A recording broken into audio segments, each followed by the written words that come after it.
Keep it locked. We'll be right back for FuhTrute.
Keep it locked. We'll be right back for FuhTrute.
Keep it locked. We'll be right back for FuhTrute.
Welcome to the show. It's Wednesday night again.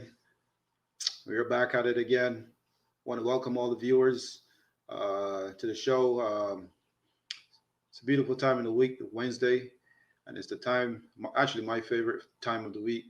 And I always look forward to this Wednesday night, just around this time. We're running a little bit late tonight, um, but we're going to make it through. We're going to get all the way to the top of the show, and we're going to introduce someone very shortly. But in the meantime, let's get right into it. Hope everyone is doing well out there. Everyone is surviving this virus, this pandemic, this indoor state of mind. I hope everyone is enjoying their families. Hope everyone is actually spending time with your loved ones, and no breakups. Just enjoying getting to know each other, uh, getting to realize the values of life. Hope you guys are understanding each other, knowing where all your mistakes are. Um, I hope that y'all out there can truly learn to love each other. Um, I know it's a tough time to actually find love if you don't have love already, simply because, as I explained in one of the previous shows, you know, we still can't get past the masks. So if you have the mask on, it takes a little while. You don't want to take the mask off and introduce yourself, you know, but you can actually uh, get on the phone, exchange numbers, write your number, piece of paper, hold it up to the next person and say, "Call me. We can talk from a distance." Anything like that can work. Just don't get too close to a stranger who you're not really familiar with. I mean, the mask do work, but you want to see the full feature if you're into faces. If you're not into faces and you're into just extremely heart and mind and soul, then that works for you. That's fine.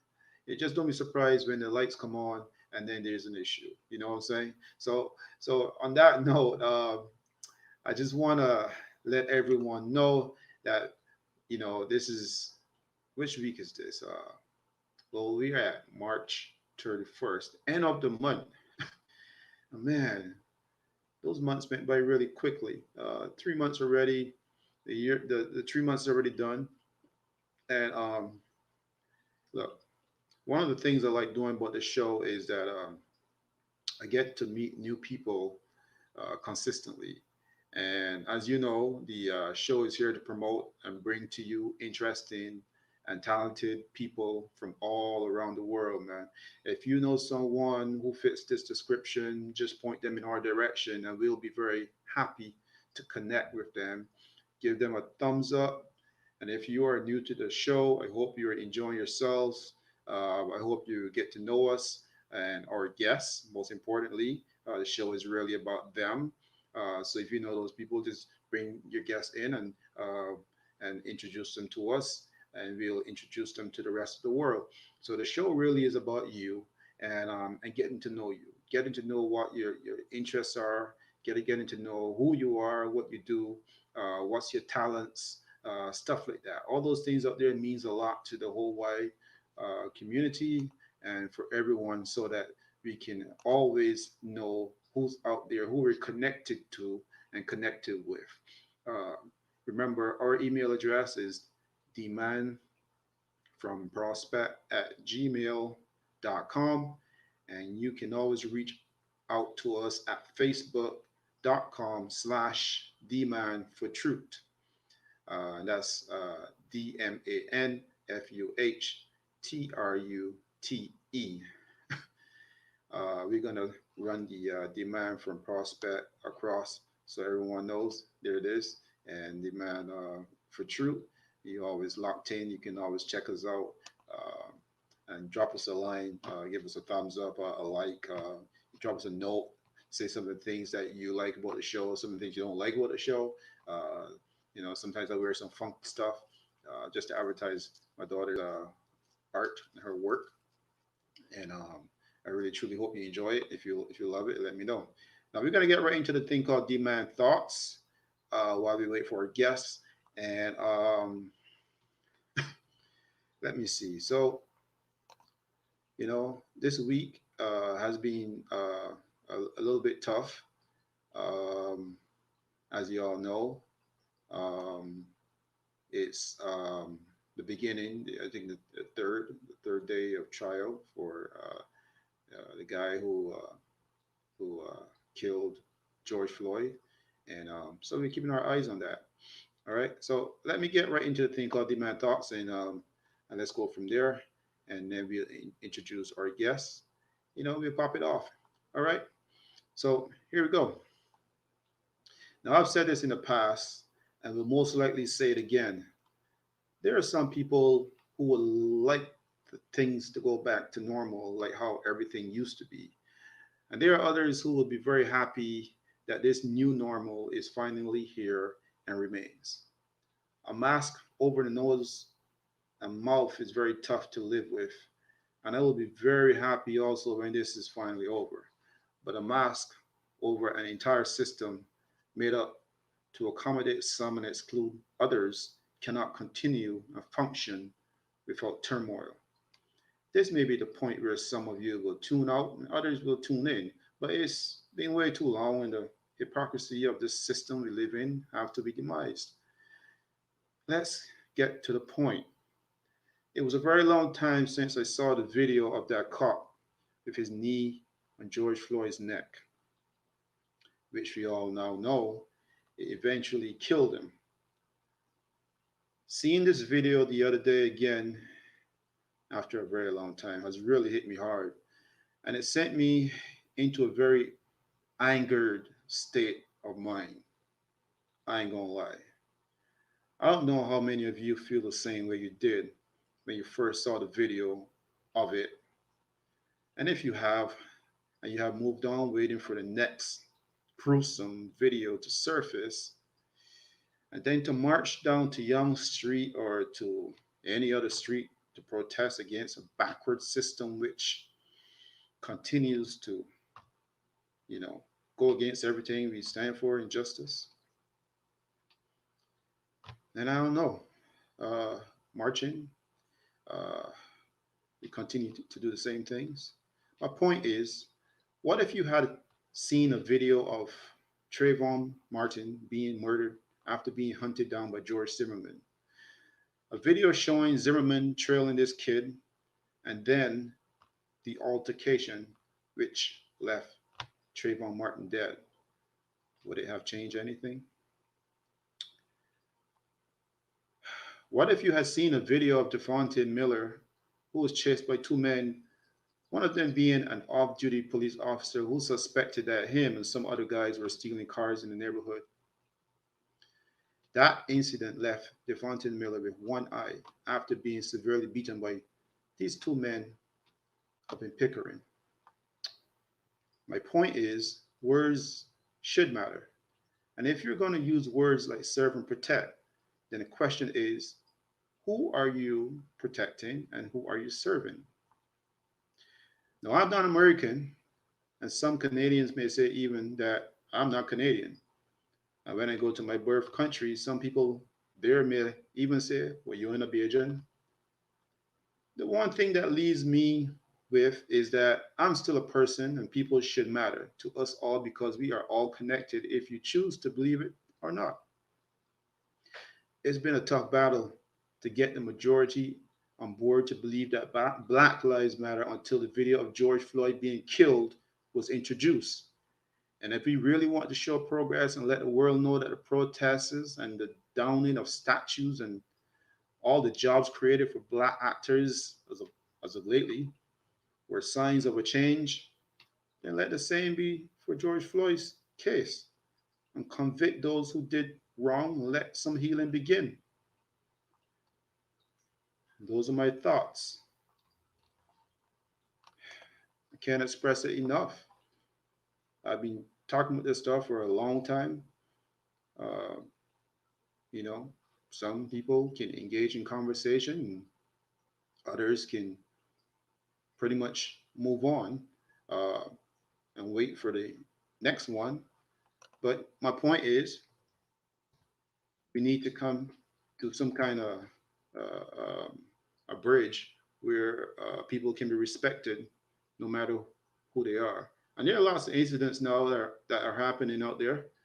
And I hope that the good people out there will intervene if they see something happening that is not right. You step in and let your voice be heard and step in and do your due diligence as a human being.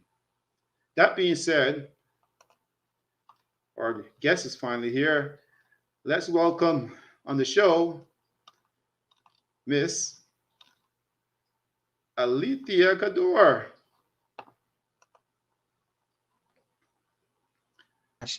Hi, how are you? Thanks for having me. Uh, it's all my pleasure to finally meet you and to have you on the show. Ever since I saw you on that interview that time ago, I said Yes. I want to get this young lady here on the show. I want to talk to her. I want to hear what she has to say, and I'm sure our audience would really like to hear what you have to say. Sure. So first and foremost, let's tell the world who Alethea is. Okay. Well, I just want to say hi to everybody and good night. And my name is Alethea. I have my own private practice that I opened just recently. It's been in October. And the name of my company is CA Consultants. And what I do is I work with people that may have had a relationship conflict, whether it was at work or maybe it was in your personal life, and you realize that that conflict created a trigger for you that could have been an emotional wound that was not healed from your past. So we get together, we identify what those barriers are that hold you back. We set goals and help you manage your emotions so that you're able to respond and make decisions, feeling more confident and being more healthy in terms of wise mind. So we're not doing anything or making decisions when we're anxious or we're in haste. You're really thinking logically and clearly. And I help people do that. And I also have my own podcast too, Minds I Like. And what I do there is interview Black and Indigenous people who are in the health and wellness space, amplify their voices so that people can make alternative decisions when it comes to getting health care. I find that sometimes when we go to our doctors, they only give you recommendations or referrals from people that they know. And I find 90% of the time they're not people of color. So I prefer that we refer and amplify the people that we would like to see in our own healthcare. And that's why I created the podcast for that. Very good. So that's very honest of you. Um, Thank you. let's. You got some time, right? Oh, absolutely. I'm home. Okay, cool. So, so let's get to know Alethea a little bit more Sure. and let the audience know where you represent. First of all, where are you at right now? Are you in Toronto? Or are you somewhere else? No, I'm in Toronto. I My business is remote, so people can connect with me online. And I am planning on having an office location in a couple of months. I just want to see how things are going with this fourth wave, and then I'll Yes, make my decision if I want to meet with people in person. So I'm yes. still up in the air with that. But if I decide to have an office, then it will be near Dundas West Subway Station because I wanted it to be accessible for people. And the area that I'll be, there'll be lots of parking space is so that people don't have to worry about that.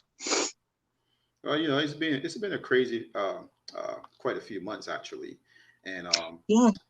people are hoping to get things back to normal and get their lives back together. But I think you'll be doing this online and you'll be doing the virtual thing for quite some time now. I think it's gonna be here for a little while. So let me ask you Okay. this question: how long have you been practicing psychotherapy? Psychotherapy. Well, what I could say is my background, I've been practicing for half my life, actually. Wow. I originally started as a child and youth counselor, and I went to school for that in Toronto, Centennial College, actually. And then I decided to pursue my BA. And at the time, there was only two colleges that were having a degree program in child and youth care. That was Ryerson and another place in Scotland. But now Humber College also has a degree program, and I also went back to get my MA.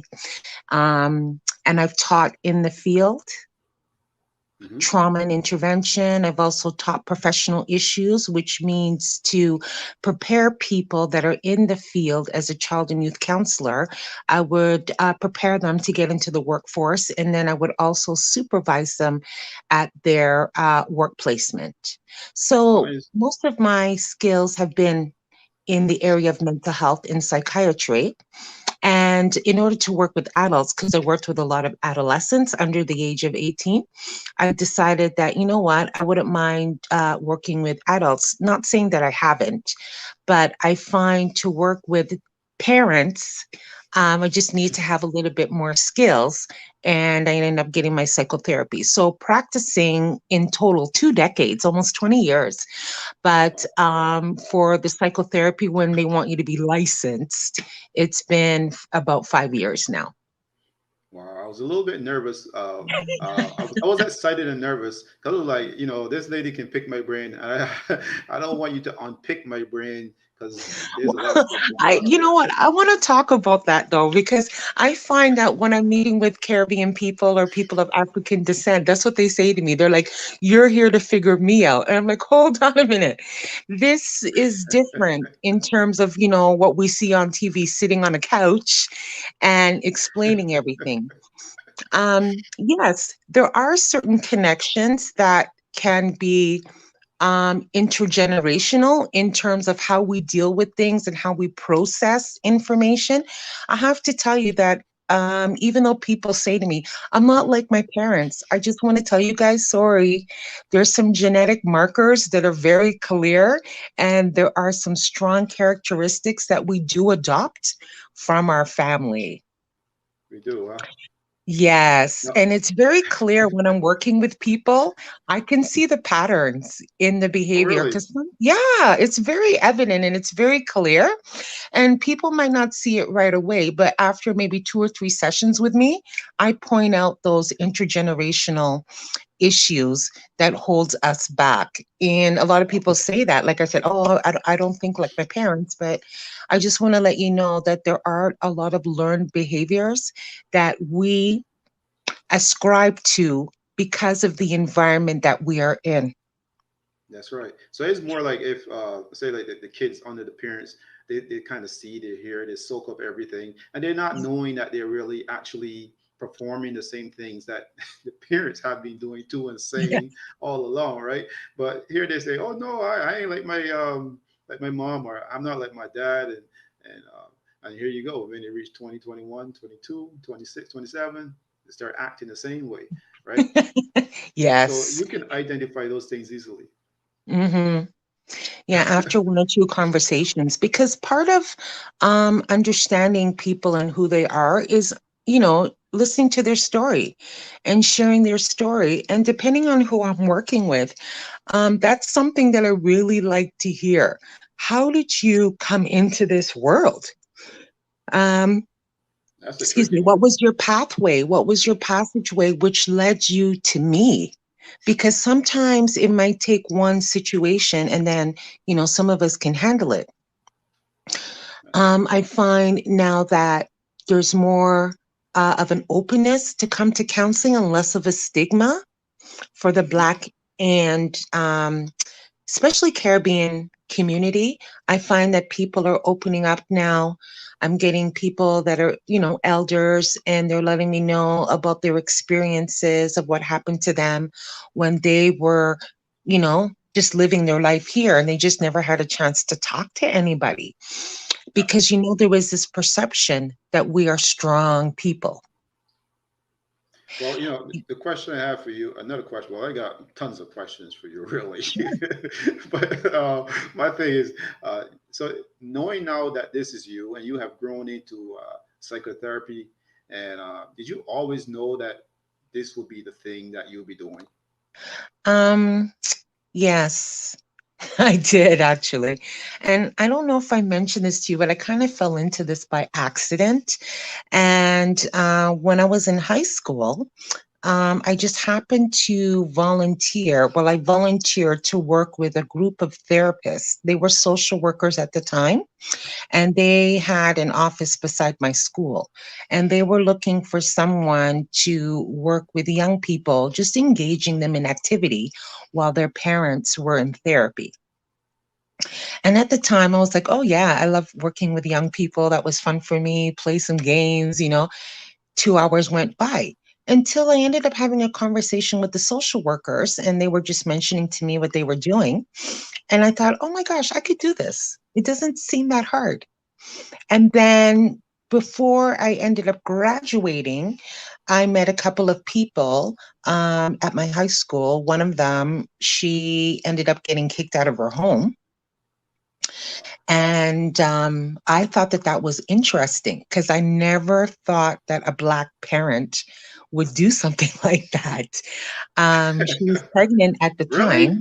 Yeah, I never thought, because, you know, my parents are very strict, and, you know, they are Caribbean too. But I mean, they never really said to me if something happened and I couldn't stay here. So when I heard from one of my friends that, you know, she had to stay at this home for pregnant women, and the home is still there to this day, Oh, I wow. thought, oh, that's interesting. Let me go over there and see what it was like. So I spent some time there and I really enjoyed it.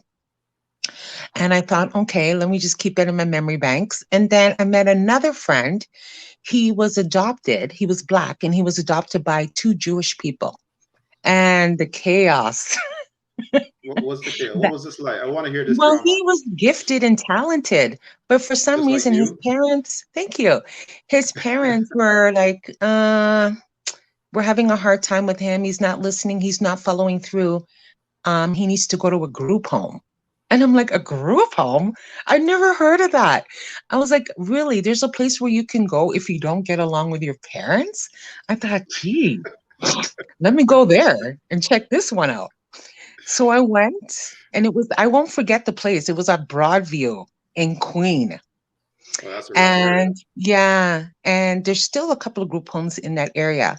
So I went down there, and the staff were really nice. And I was just like, you know what? I think I'm going to do this, because I was just thinking to myself, okay, well, how can I get myself involved in this? I never knew that there was places that people can go if they were having conflicts with their parents. And I said, okay, well, if this is something that I can do, because, you know, my experiences, even though, you know, it was a little bit rocky, it's like that for Caribbean children going up here. Um, Maybe there's something that I could do for the long term. So in my subconscious, even though it was in the back of my mind, I did say, okay, well, I remember going to college and applying for two things: social work and child and youth work. But I really liked the way child and youth counselor, the description. So I said, okay, let me just apply for this one and then I'll see what happens. And then I ended up doing it, meeting some really good people in my final year of college. I had a really good placement. Most of the people that were in my internship were Caribbean. So Oh, wow. two of my Which college supervisors, was this again? Centennial. Oh, Centennial. Okay. Yeah, and my last internship, which was up in the Etobicoke area, two of my supervisors were Caribbean background. One was Jamaican, one was Trinidadian. And I'm telling you, it was the best learning experience ever. You must have had Because lots of fun.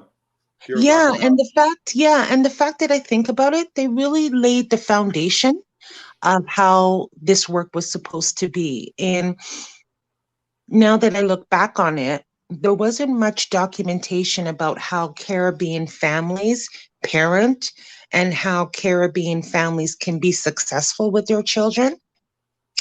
And just having them as my two role models and mentors, they really helped me out a lot. And during that time, my workplace was very diverse. However, there was just a lot of Caribbean people working there. I met a psychologist. He was from Jamaica, and he just talked about how Caribbean families are intact, how they really stand by and support their children. So I thought, oh my gosh, this is amazing. I need to be here and I need to learn as much as I can. I just didn't realize that these things were not documented. Oh, I see. Oh, they were not documented. No, the way that we raise our children and, just the way that we speak life into them, there was nothing documented. The only thing I had was white European centric books. And Everything these that are I, strictly facts that you're talking about, right? yeah, and everything that I learned from those two supervisors and mentors was just something that I had to keep in my memory, jot my own personal notes. But if I needed a textbook with references, there was nothing at the time. Hmm. That's quite interesting. Now you keep mentioning Caribbean, and were you born here in Canada? No, I wasn't born in Canada. I was born in the UK and I emigrated here when I was about 7. Oh My wow, parents seven, are from Grenada. seven is a really 7 is the year. People always say 7 is the year. From the kiddie transformation into like a little bit older. Seven is the chance you give relationships. If not, it won't grow. Seven. There's a lot of meaning behind 7, so that's quite Yeah. interesting for you. Thank you. And when I realized 7 was also the same age of the first Black child that was captured from Madagascar and taken to Quebec. Hmm. And his name was Oliver Lejeune. Oliver And Lejeune. yeah, he was 7 years old when he was taken from his home in Africa, Madagascar, by 2 white men. And they had him as a servant, cooking and cleaning for them. Uh, I mean, let's reel this back again because I mean, a boy. You got a boy and he's cooking and cleaning. How can a boy cook and clean? Well, Not that there's nothing wrong with that, but how could a boy learn how to cook and clean from such a early age like that? I just did a lot of research myself in terms of how we socialize, how Caribbean and African children socialize their children. And by that age, we have enough knowledge to be able to be self sufficient. And I know here people in Canada would think, oh my gosh, are you kidding me? That's child abuse. But no, our children are well equipped to handle certain things and they would know right from wrong. They know a lot of logic at that age. So for them to be able to carry out tasks at home, they would be able to do that. It's Oliver just, Lejeune. yeah, Oliver Lejeune. Yeah. I could also send you some info, but I mean, this is who I dedicate most of my profession to, is the fact that he was taken at that age and what happens to us at that age when we don't have the right protection and the right care around us. And every time I think about him, I just think about what he's gone through and what children of his age, of our descent, what they're expected to do and how they're expected to perform. But there is a book called The Developmental Psychology of the Black Child Mhm. by Dr. Amos Wilson. And this is the only developmental psychology book in the history of Black child development. Wow. And the reason why is because a lot of people have adapted versions of his book, but he's the only one that talks about how Black children are socialized, how we are more advanced than the Eurocentric child. And when we go into their spaces, there's some trauma that happens because we're not centered in who we are, and we're not taught to celebrate ourselves. So this must be quite tough for some people, and also for perhaps even your parents, coming from Grenada, moving to the UK, and then moving to Canada, which is predominantly Eurocentric type Hmm. people, right? So that must be pretty tough for them to kind of come to grips with knowing that they're going to be raising a talented person like yourself, you know, and Well, see, this is the thing with my parents, because I have talked to them about this because Mhm. they felt that the racism over here was less than in the Right. UK. And I just have to be mindful of the time that they travel to the UK, right? As teenage, like young adults in their 20s, 21 years old, in the 60s, during the height of Windrush, during the height of racial segregation, skinheads were coming out at the time. Like, but my dad mentioned that even though walking down the street, taking a risk because you might get attacked, um, it was the fact that the Caribbean people, they all stuck together Yeah, I mean because the we same know that thing. we had to, yeah, sorry, because we had to fight the No, same person, yeah, I've heard the same stories pretty the much here skinheads. Yeah. from the skinheads, and I mean back in the late 80s and early 90s. Usually not too much stories, but there were just a little bit of stories, and you would hear from the older people how the Caribbean people used to actually get together and do more things together. But once Yeah. that older generation, got older and they got kids, and then the next generation came through, those things started to kind of wither a little bit in terms of Hmm. how Caribbean people interact with each other, Yeah. right? Well, And I mean, I grew up in the famous Eglinton and Caledonia area when I first came to Canada. So, I mean, everything that I did was on Dufferin and Eglinton, Keel and Eglinton, going all the way up to Marley. So I remember when Eglinton was called, well, they call it Little Jamaica, but it was also Little Caribbean, where it was hustling. That was the place yeah, to be. And I remember my parents saying, every Friday we used to go straight there, or we go to Dufferin Mall. I mean, there was just, so much of a community and being with friends and family that we would do. And I just find you're right. When people got a little bit older and it was the second generation that were more Eurocentrized, things changed. And my parents, they were Garveyites.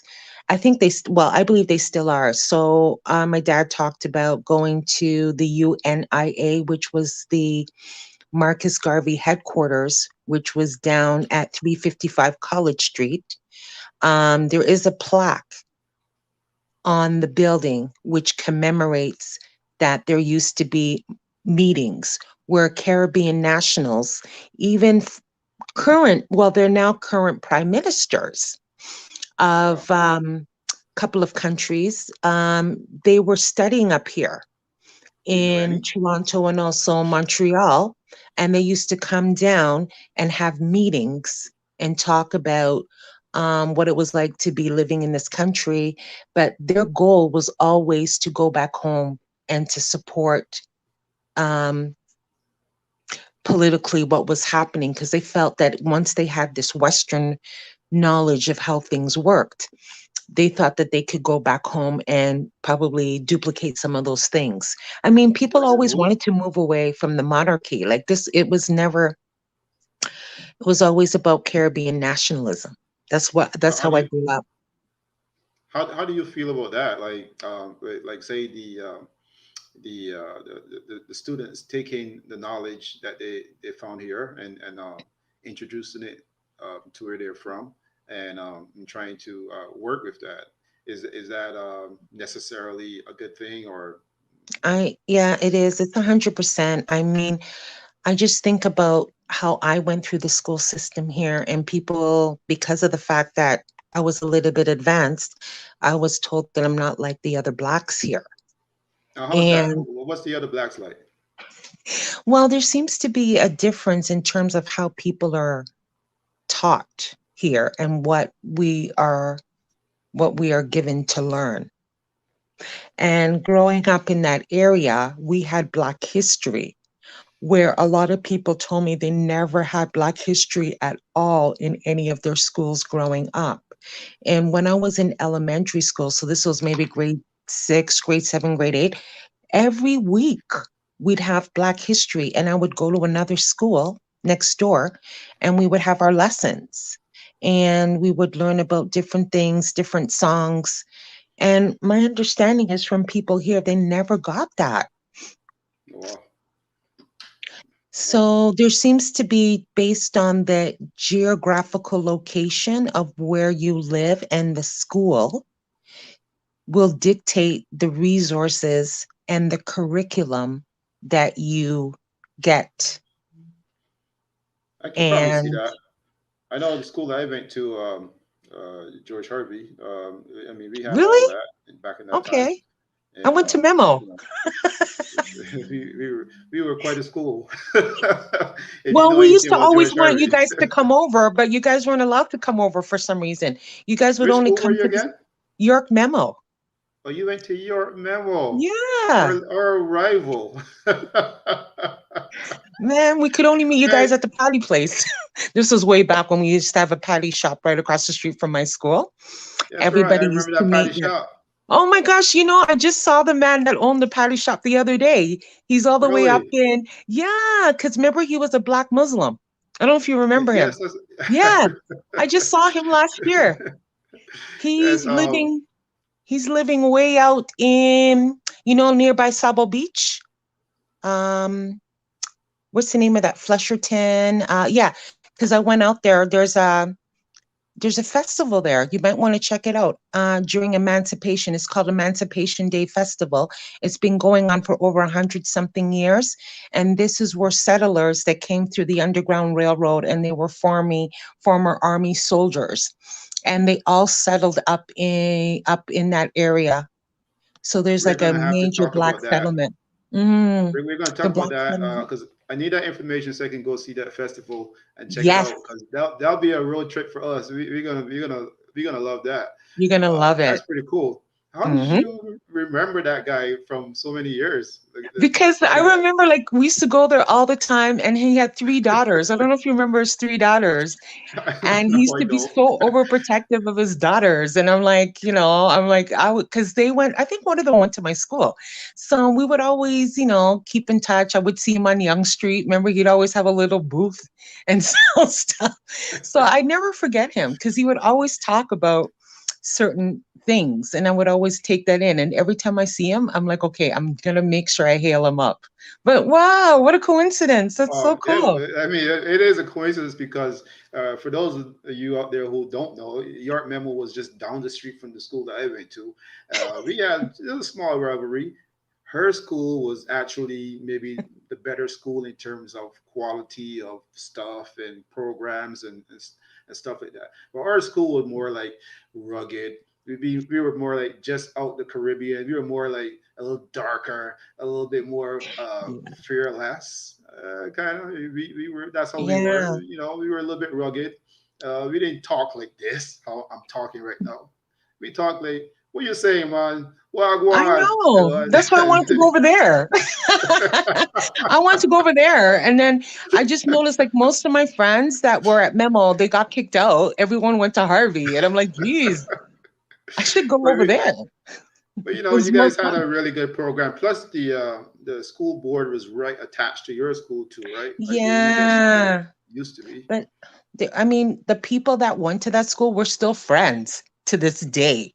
And that goes to show you, like, it was just so anti-Black now that I think Really, about it. I didn't even think of that actually. I just knew that it was this kind of school that had a little bit more because I remember when we came to Canada and I did my test at the school board and um, you know I first some people got put back and so forth from what they're used to, Yes, but in my case I didn't. I'm not good saying for that I'm better you. than nobody else, but it just so happened that I remain on par and I kept wondering like why they trying to push me onto George Harvey when I was hearing George Harvey was it was at this school and it was at that school and I was like why can't I go to York Memo And anyways, I enjoyed George Harvey. It was good. I met a lot of people there, and I had a Yes. lot of fun there.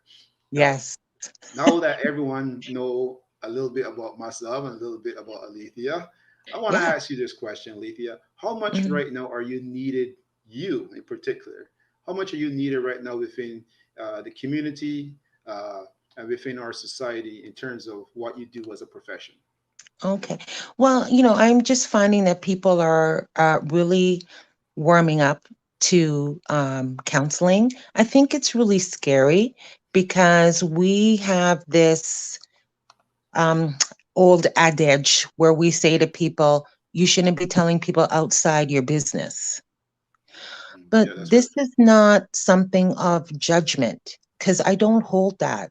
I just want people to know that I understand because of the pathways. I came here through immigration. My parents were immigrants.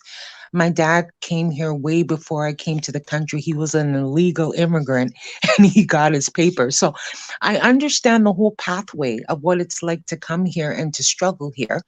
And also, because of the fact that I share the same skin color, I do pride myself in knowing a little bit about Caribbean life, African life, what it's like to be a Black person living in Toronto and growing up in Toronto. I get all that. The thing is that people don't understand is we're suffering from the effects of racialization. And even though I have a job or I had a job in the community, I had to really assess was my values, was my expertise, my experience, was it really respected in the places and the spaces that I was working? And the reason why I say that and I tie it to counseling is because I believe so much in representation. And I would have people from all walks of life coming and meeting with me. But over the last couple of months, most of my community and most of the people that I've seen are people that are Black.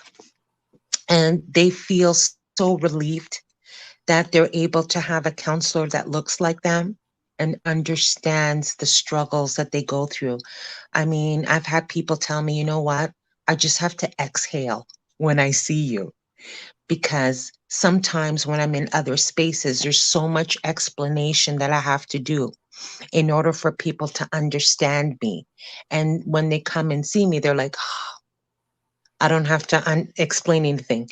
You know, Is it really and you hard to understand."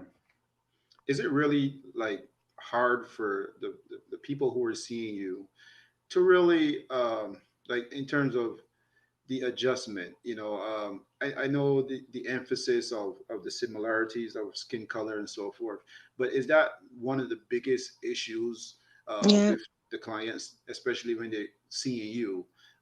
Does that make it easier for them, just it the makes fact it of those easy. similarities?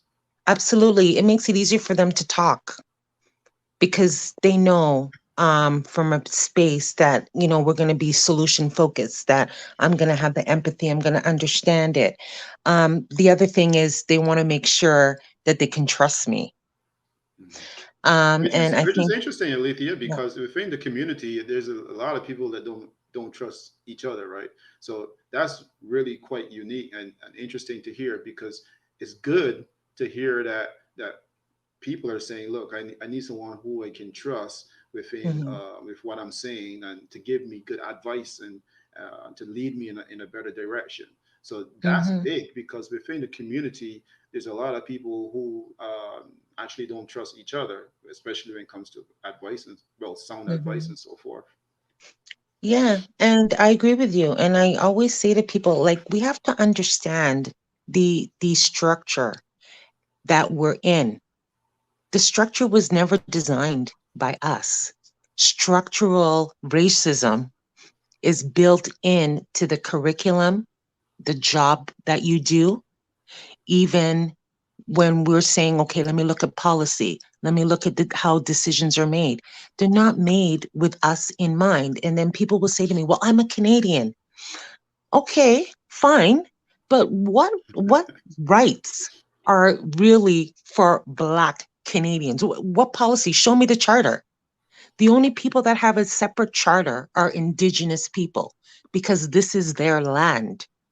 We all emigrated here. Well, people will say, I'm generation Canadian. Okay. Well, let me see the roots. Like how far does it go back? Because that's fine.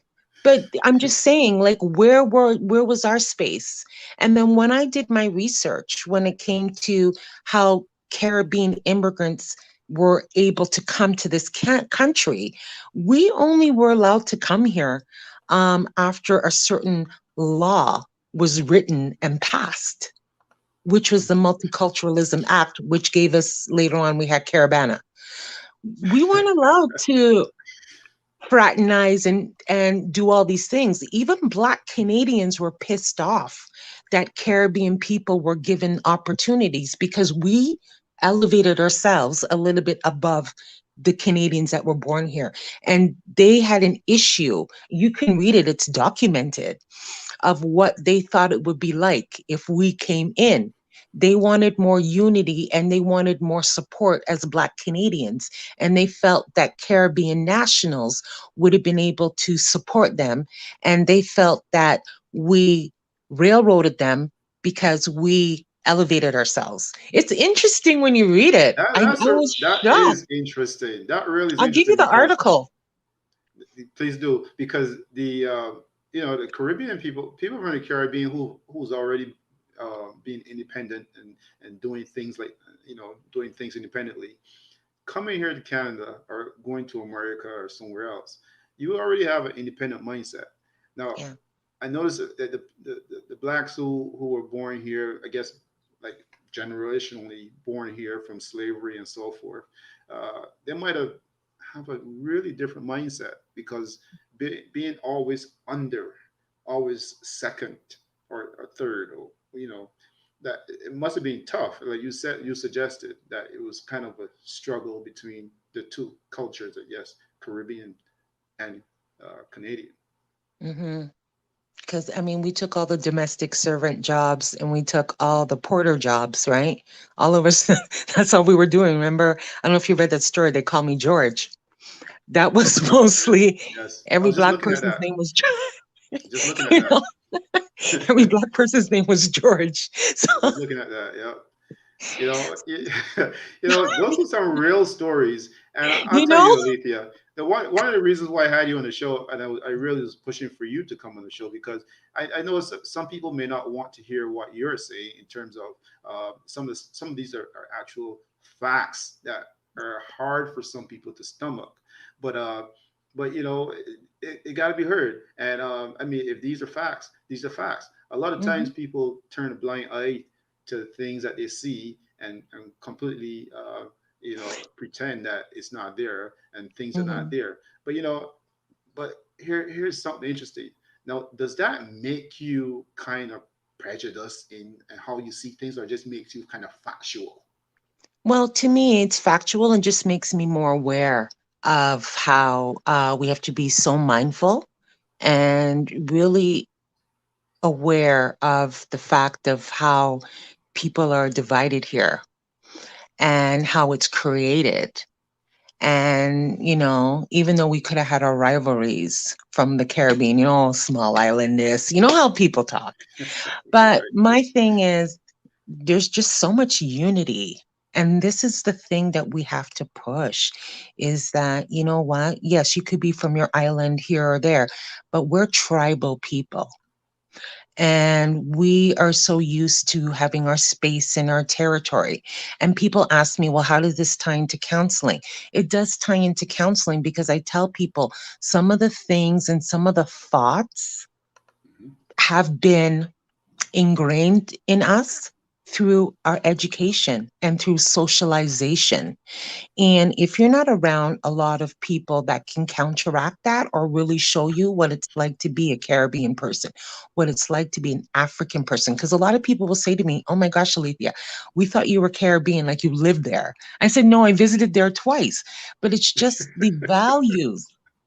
that were Right. instilled in me. And I was there for 4 weeks. So I'm like, I have my vacation. I'm good. I know what it's all about, you know? But it's just those values that are instilled. And we have to see things. I'm not trying to make us say that we're superior, but in a way, we are. We had some unique gifts. We have so much contributions. And this is what I bring into my work when I'm doing psychotherapy, because people need to know that we had some goodness, that we have values. Because when you're in this world and you're just going to work day by day and you're giving your energy and you're saying you're being positive, you're coming into my space and you're telling me that you're tired, you're feeling run down. You don't know why these things are happening. And I'm saying, well, what have you been reading? What have you been looking at? What have you been Totally. focusing on? Everything's all white. And that makes Everything's you tired. Yes. And so when you come in to see me, you're struggling and you don't understand why you don't have a right balance and, things aren't working, and you're saying you feel grateful and you feel grateful for your boss. And then I'm like, okay, well, how's it working with your employees and the people that you're around? It's a good energy. And that's where there's silence, there's disrespect, there's struggles. And we're not understanding why we're going through these conflicts with people So when we're feels like a God-fearing constant. people. It feel, it feels like a constant beat down all the time, doesn't it? Well, I think that's what happens when we actually pulled the cover and realized how much racism was embedded in everything that was done here.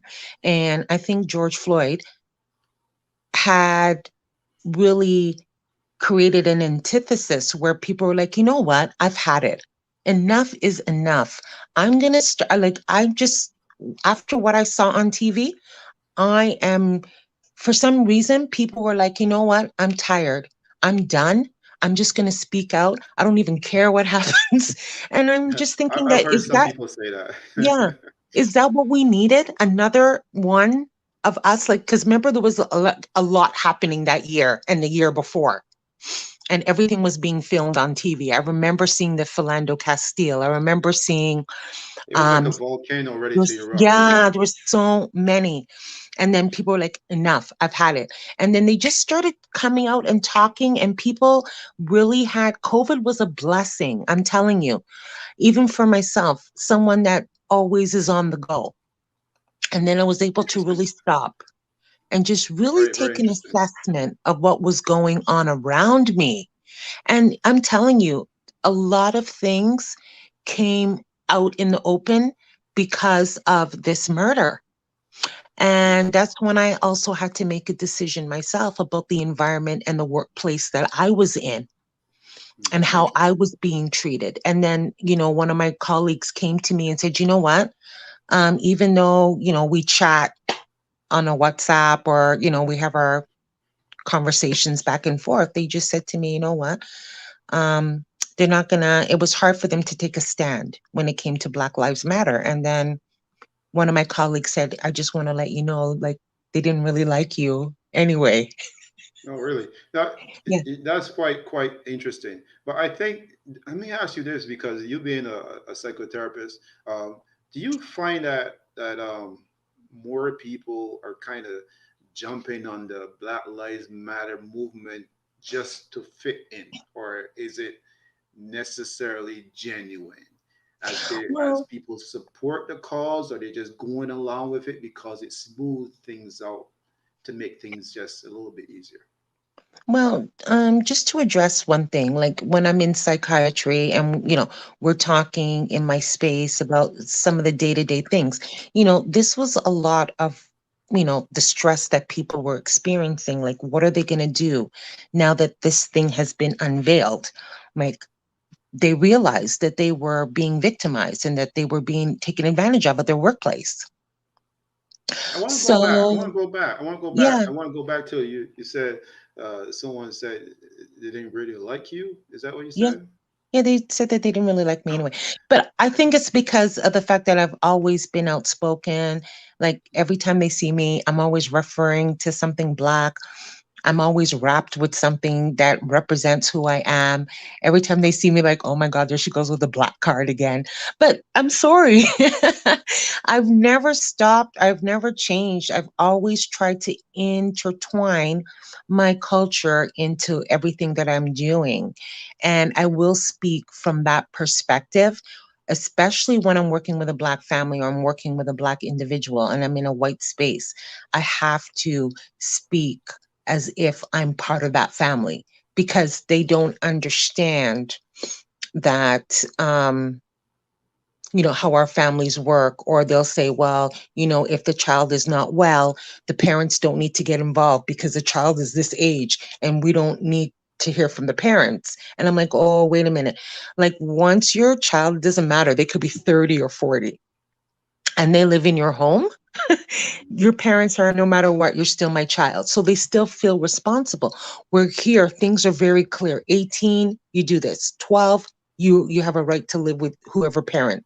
18, you can leave the home, right? So things are very cut and clear here. And I just find that a lot of us have a lot of issues when it comes to what we're being told in terms of child rearing. And, again, with racialization, every time I address it, there would always be an adverse reaction to that. So Hmm. it's like So we're you supposed to just follow whatever we're dictated or told, and then that's it. that's really really interesting. It's not unique. It's not different because I just had the same conversation with today actually with Asian person who Mm-hmm. we were just talking. We're friends. We're cool, and we talked about stuff like that and the fact of having to be quiet, having to just kind of listen, not challenge a lot of stuff when other loud talkers are doing their thing. Mm-hmm. It's easy to be quiet. The moment that you have a different opinion, you could be cast as the black sheep in a sense. Yep. Uh, so The so difficult person. that's not unique. I hear it. I see it a lot of times. I mean, I've been in company where I just choose to just kind of not engage in conversations. Uh, I just figure people are just being competitive in how they deal with stuff. But I'll tell you this though. A lot of times I'll have conversations and I'll walk away knowing that the person on the other end didn't hear anything that I said. Uh, and that for some people is quite a bother. It Mm-hmm. could be very frustrating. So I think I hear you and I understand exactly what you're saying. And to have your own opinion is important, and people need to know that not everything that they say is always what it is. Yeah. But we've also been conditioned to believe that white is right. So Mm, whatever they say goes. And when we say something, people second guess that. And mm, this is what I want to also help people understand when they're in their workplace, that, you know what, we shouldn't really have to fight for our voices to be heard. They hired you for a reason. And in the interview, you were able to speak. So why is it that when you come into the spaces and they want your opinion and they want your ideas, then they want to minimize what you have to say? And I find that when I'm working with people, this is another thing, that they felt that they were being respected. And then they realized that they were just a server or just a fill in, like people weren't valuing them. And that was impacting on their stress. And then their thing is, well, I need a paycheck. What am I going to do? And I'm like, well, let's see what we can do in terms of problem solving. Because, like, how much money do you make versus how much you're going to be disrespected every time you come to the job? And do the two equate? And people will say to me, well, where am I going to make the same amount of money? And then when I show them jobs, because it's a mindset, right? When I show them different jobs that don't require a BA or a degree and it's a government job, and they're like, oh my gosh, are you serious? You mean I could actually apply for this? I said, yeah, look at the So there's something about the way that we are trained. Is it trained, or is it just our own self-fulfilling prophecy? Like, this is where I have to really dig in deep. Like, why is it that we're just saying it's okay to accept whatever crumbs are given to us? If this is the job that I got, then this is the Night, job Rod. that I got. Yeah, hear that, Rod. Just saying good night to us. Good night. Good guy. So this is I something wanna. that, okay, I just, always thought that was just networking, because as you said earlier, the system wasn't designed for us, right? So I always thought that there's a network of people who kind of done things together for generations. Probably they want to obviously keep the economy within certain people or whatever. So for us on the outside, immigrants or whoever coming in, you got to kind of claw and fight your way in just to kind of prove to others that you belong and you can do things. Because I heard someone say, the table wasn't made for us. So, you got to either make your own table or you got to, well, or I, something I like just that. have something to say about As that. a psychotherapist, you tell me, how do you approach that? Well, okay, I understand when people say make their own table, but we have to realize that we were already segregated. Integration happened later on. Mhm. Integration came about for two reasons. Integration came after the Industrial Revolution. Remember, they were making machines, but they didn't know how to run them. We came up with the mechanics, right? If you think about the locomotion, like we came up with the mechanics in order for it to run. They only came up with the outer shell, just like with the light bulb. Thomas Edison, he made the outer shell. He didn't make the little filament that goes inside to actually strike the light to let it light. We did that, right? And you know about Latimer. We did that. So they need us to make things run because they don't have the capacity or the wherewithal to expand their knowledge because we were doing these things naturally. So if you read the history of some of the schools that were all Black colleges in the US, some of them are funded by white members because they considered themselves allies. But then also what they do is they always get the brightest talent, pay them, and move them into their areas. So I've that's always heard something. that. Yeah. I've always heard that, and I mean, you seem to know a little bit more about that, and and because of yourself, I guess you've probably been through the same kind of system. Um, Mhm. but I also heard about that. I was talking to a Russian guy, and he was telling me, you know, it, a lot of places of predominantly African people, why don't they have the same type of engineering and stuff like that? And he was just saying to me too, maybe because the pay rate too as well, being pulled away from one place and taken somewhere else because just to get paid for your money, and other Yeah. countries don't have enough money to pay To you pay us. you being a talent, right? Yeah. And I mean, there's places where you can get scholarships and stuff, but I mean, this is just the way, like, I think about analyzing a little bit of sociology of how to study people, how people live, how we work, how we do things. And, I just know that if we had more in terms of understanding our history and who we are, then we would thrive. But there is another part of society that we also have to face the truths that we can only get so far because that's how the system is designed. Right.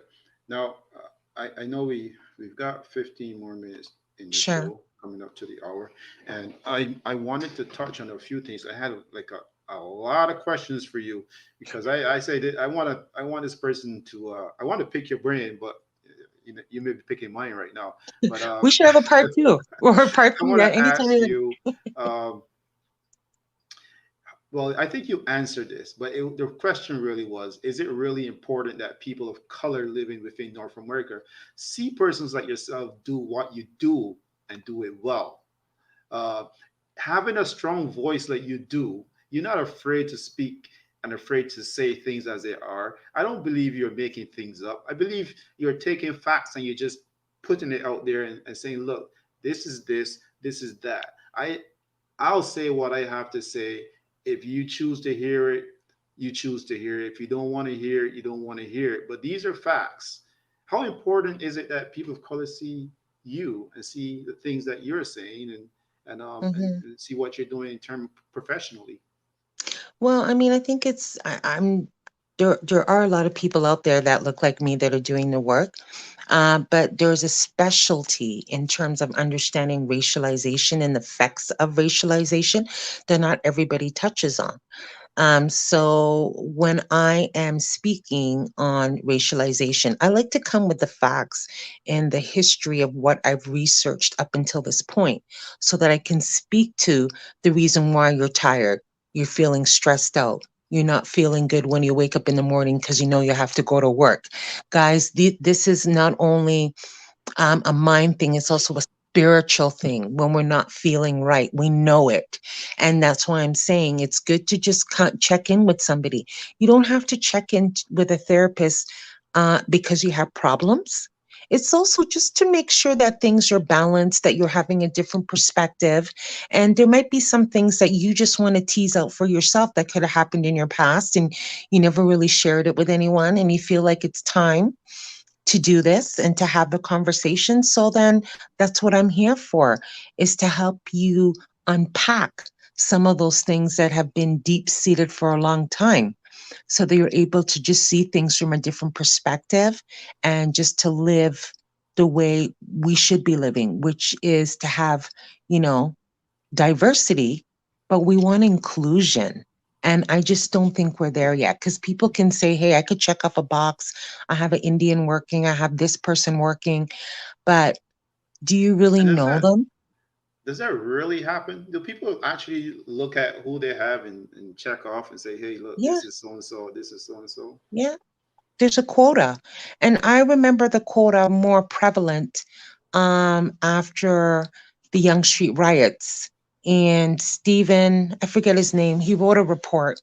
I forget the last name, but he wrote a report and he just talked about the institutionalized and structural racism that's embedded in everything. Oh, Stephen Lewis report. And he talked about the structural and institutionalized racism that is embedded in policy and other things that are done here in Canada. And Trudeau also mentioned it last year. He says, yeah, guys, Canada's racist. So, hello, your prime That's minister the prime told you. minister. So, you need more That's the proof? prime. Hey, look, you know, I gotta tell you, man, it's quite interesting to hear what you're saying, and I want to be blunt with you, because I know you've been to York Memo. Uh, you So funny. you came all the way That's from nice. England or UK. I don't know if England or somewhere else. Uh, Yeah. Yeah. and in this society, do you have any white friends? Yes, of course. But they're at an arm's length now because I'm in my consciousness. And they have to understand that there's just two different people. I need allies. I just don't need friends. I just want to know that if you are a Caucasian person and you want to hang out with me, it's not going to be because you want to come to my cookout.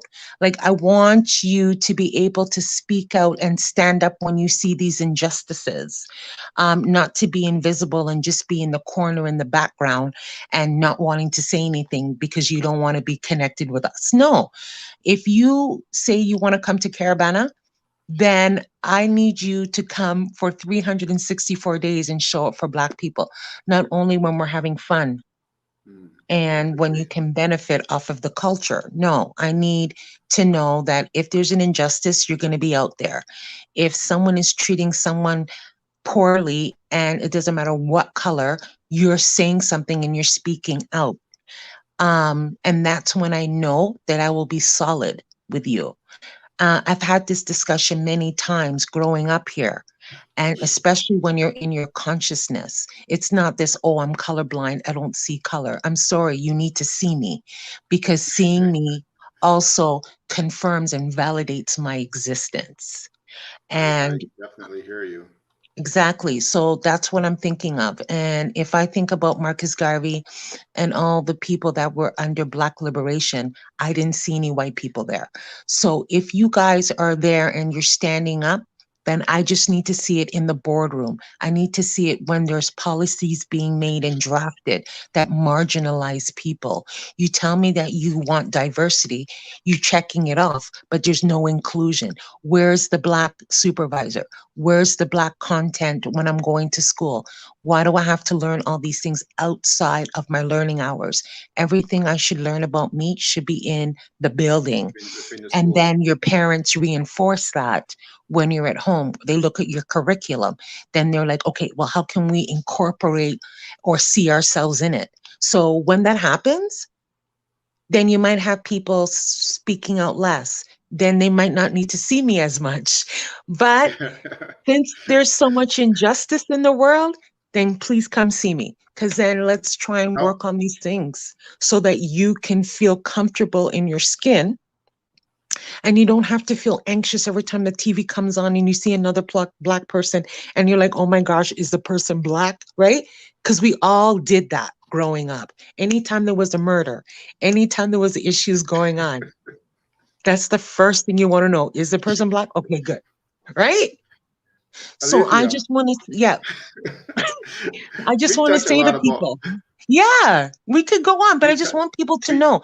Come and talk to me. You're feeling stressed out. Why do That's you right. think that's happening? Guys, accept your current reality. It's not going to change. This is what I want people to know. You said it's going to get better. How is it getting better? Don't you see that it's getting worse? How are you Now, managing? How are you in your coping? office, in your office, we Yes. touched on race. We touched on it for quite a bit.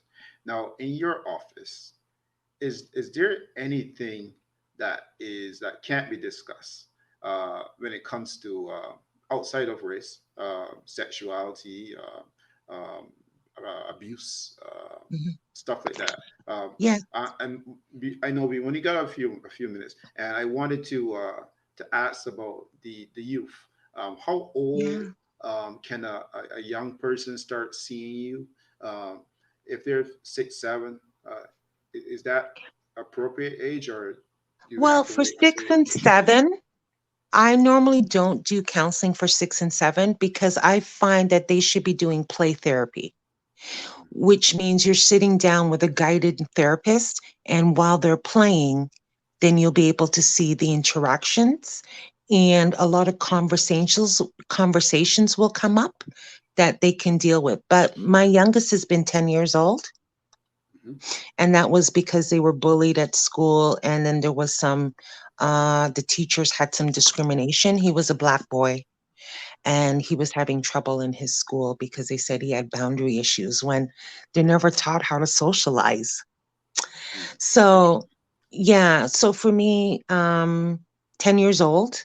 And I also do transitional age, which means if you're going from, you're in high school, you're going to college, because there's a lot of stressors there. So I work with a lot of college students, university students, and of course, parents, because parents are parents at any age and they have additional stressors of maybe going to school or maintaining employment while their children are being homeschooled. And that brings up a lot of triggers for people too, in terms of school and how they were taught. So I do a lot of unpacking there. So, Mhm. for every solution, or I think for every problem, like people can call me. I do a lot of advocacy. If there was children that were suspended from school, then we could talk about how we can get them reintegrated into the system. So there's just a lot of things, and there's a lot of things that people can talk about, Wonderful. if this is what they choose to talk about. Now, I was listening to your show on the podcast Yeah. this week, listening to some of the interviews, and the the one that struck me was the brown sugar boudoir. Oh, yes. I love those ladies. Yes, and they were talking about interesting things, sexuality, women dressed in lingerie, toys. They were talking about all these different, very topics. And how'd you meet them? It sounds like they're from the U.S. Yeah, they are. They're on Instagram. And I was just manifesting on different things of how I can meet people and how I can engage with people. And, my focus is about how to activate and stimulate the mind. And I felt that that was an amazing topic that people really don't talk about, how to activate and stimulate your mind, because it's part of your identity and also your sensuality and your sexuality. So everything starts up here. So I thought, oh my gosh, this will be a great time for them to come on and amplify something that people would find taboo. And I thought it was just a great environment. And those ladies were so wonderful and so Yes, supportive. yes, Yeah. yes. And So that's another thing that we need to really strengthen in our community when it comes to just owning who you are. now, besides picking people's brains and soothing souls and putting people at ease and getting people comfortable in their own, no pun intended, but skin. Mhm. Um, what do you do for fun, Alethea? What's some of the Gosh, fun things you do lots besides of this? stuff. Well, I am a reader. I love to read books and I like to hike. And it was not last year, but the year before, 2 years ago, I discovered that there was 100 waterfalls in Ontario. And I just happened to be up at Subtle Beach. I stayed in Wyerton, and I just happened to Oh, get that's where the groundhog, right? Wyerton Willie. I know. It's such a small town, but it's a cute town too. And they gave me this guide of 100 waterfalls in Did you Ontario. resist? Did you cause any problems up there? Because Wyerton can be a lot of black people up there. I didn't see anybody when I was there. I didn't see any. I just went to the waterfalls and I did all those things. And I'm like, and then I started taking pictures of it and posting it. And people are like, there's waterfalls in Ontario. I'm like, yeah, people. And then they were like, oh my gosh, Alethea, you know some spots. And then I just happened to have this book of Canadian history, which is so weird. And some of the places that they were describing and talking about, I ended up going there and looking for those places. So, yeah, I'm a little bit of a history buff. I just like to check out facts and just make sure that they're real. And, Canadian history, especially Black Canadian history, has been kind of buried. So anytime I get a chance to look for these things, then I definitely look out for them. Like Harriet Tubman's church is in St. Catharines. There's a plaque with her name on it. And there's a school called the Harriet Tubman School in St. Catharines. And you know what? I always knew about St. Catherine and the history, but I've never actually like looked up like historical sites like that Yeah. and kind of visited. Now you're putting things on my radar Road trip. to go and actually visit. You gotta give me the info for I is it will. Saba? Yeah, Pebble Beach. And then you can go to Harrison Park where they have a remnant of an old church where slaves used to gather when they came up through the Underground Railroad. So everything's there. You know what? I like the fact that you actually took the time to do that research, but I Yeah. also, I'm really curious these days. These days, as I get older, I'm curious more about past before slavery in terms Me of too. us coming to the Caribbean and coming Yeah. to South Carolina and those kind of places. Yeah. Uh, like beyond that, and that's the places that I really want to visit in terms of in my mind. Uh, Mm-hmm. those before slavery, those times, and I don't Hmm. know how I'm going to get there. I need support, need help. So Oh, you'll we get need your there help. because when you find out, like, if you go to Wasaga Beach, there's a black settlement up there. So In yeah, when we Wasaga find Beach. out, yeah, yeah, there's a black settlement. They What? were there in the early 1800s. Wow. Yeah. See, and this is There's the a lot thing of that history. pisses me off. Yeah, and this is what pisses me off. Why is Like, this not in why? schools? Why is this not in the schools? I don't know. I don't know why. And I was introduced by a teacher, but it seems like it's like an elite group that knows about these things. And I'm like, I was so pissed. But then it just made me feel more proud because I visited it, I seen it with my own eyes. It's there. So you're right. We did so much more before slavery, people. And this is what I want us to know. We have so much of an amazing history. Um, so it just seems to me like um, we have to really push to have our voices included in the current history of what's being taught today. Because to introduce slavery to a child that might be 10, 11, 12, it really does something to our self-esteem because of the way that information is presented. And I remember in school, when I first heard about slavery and people turning around and looking at me. And I'm like, well, you got, I'm an immigrant. That's what I said to them. It can't be me. I'm an immigrant. You know? But see, that just goes to show you how much I knew. Because I'm thinking, like, I wasn't born in Canada. I can't be a slave. Hey, that's the And same then, mindset you for a know, lot of people, man. yes. But then, just looking at the history and our ancestors and that. So, you know, like I said, it's always good to know what we did before because we did so much. It's just that we weren't given the recognition and the validation because of the fear of who we are when we're in a collective, when we're tribal. Like we're Mhm. just a force to be reckoned with, you know? That's really interesting. I encourage everyone to check out IG at Minds Alike Kinds of and like, yeah, um, and visit the website, pop sure. an email, shoot a message, even drop me a line somewhere. Let me know, how you guys feeling, if you, how to Mhm. reach Alethea.